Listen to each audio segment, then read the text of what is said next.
Hello. Something came up recently in a coaching session with a client that I think may be quite helpful to you. I'm Elizabeth Conley. I'm a senior interview coach at Interview Skills Clinic. Now, the question was actually about problem solving, but the answer I was given could have also worked equally for a question about managing a difficult or challenging relationship at work.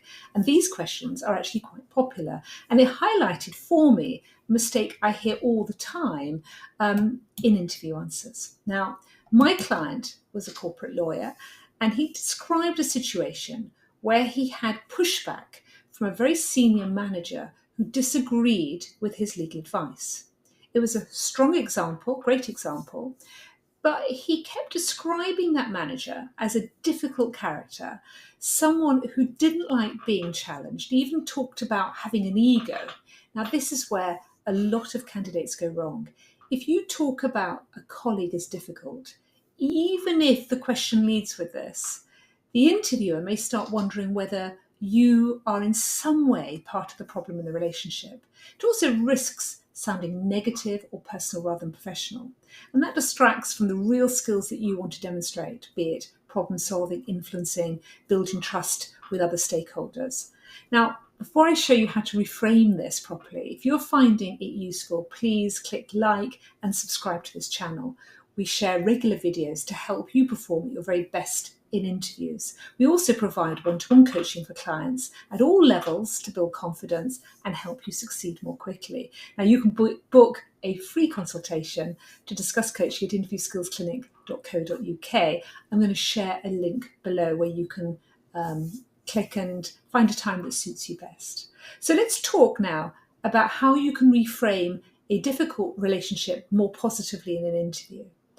The reality is that most people don't go out of their way to be difficult. Now, I know you probably don't believe that, but it is true. It's just we don't see it that way in the moment.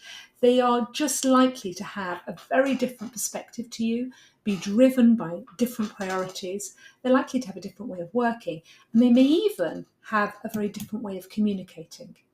You need to demonstrate this understanding, being almost curious about them, and have the ability to focus on the solutions. Instead of saying he was difficult, try reframing it as he had a high appetite for risk than me, for example, as a lawyer. He had a different perspective or commercial priority.